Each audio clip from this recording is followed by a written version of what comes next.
crawling quickly to his feet. He peered up at the corner of the roof. His ruse had succeeded. The other sniper, seeing the cap and rifle fall, thought that he had killed his man. He was now standing before a row of chimney pots, looking across, with his head clearly silhouetted against the western sky. The Republican sniper smiled and lifted his revolver above the edge of the parapet. The distance was about 50 yards, a hard shot in the dim light, and his right arm was paining him like 1,000 devils. He took a steady aim. His hand trembled with eagerness. Pressing his lips together, he took a deep breath through his nostrils and fired. He was almost deafened with the report, and his arm shook with the recoil. Then, when the smoke cleared, he peered across and uttered a cry of joy. His enemy had been hit. He was reeling over the parapet in his death agony. He struggled to keep his feet, but he was slowly falling forward as if in a dream. The rifle fell from his grasp, hit the parapet, fell over, bounded off the pole of a barber shop beneath, and then clattered on the pavement.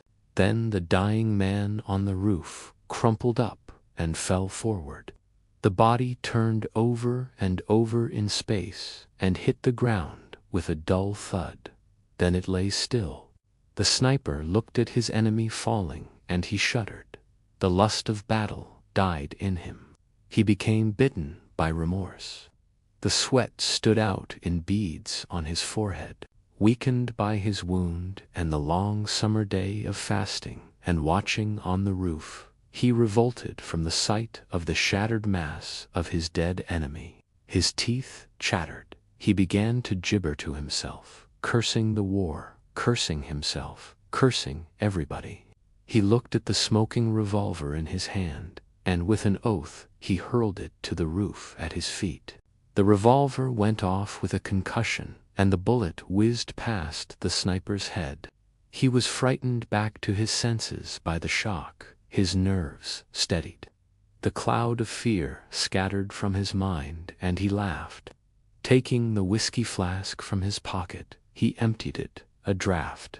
He felt reckless under the influence of the spirit. He decided to leave the roof now and look for his company commander to report. Everywhere around was quiet. There was not much danger in going through the streets. He picked up his revolver and put it in his pocket. Then he crawled down through the skylight to the house underneath. When the sniper reached the laneway on the street level, he felt a sudden curiosity as to the identity of the enemy sniper whom he had killed. He decided that he was a good shot, whoever he was. He wondered, did he know him? Perhaps he had been in his own company before the split in the army. He decided to risk going over to have a look at him. He peered around the corner into O'Connell Street. In the upper part of the street there was heavy firing, but around here all was quiet. The sniper darted across the street. A machine gun tore up the ground around him with a hail of bullets, but he escaped. He threw himself face downward beside the corpse. The machine gun stopped. Then the sniper turned over the dead body and looked into his brother's face.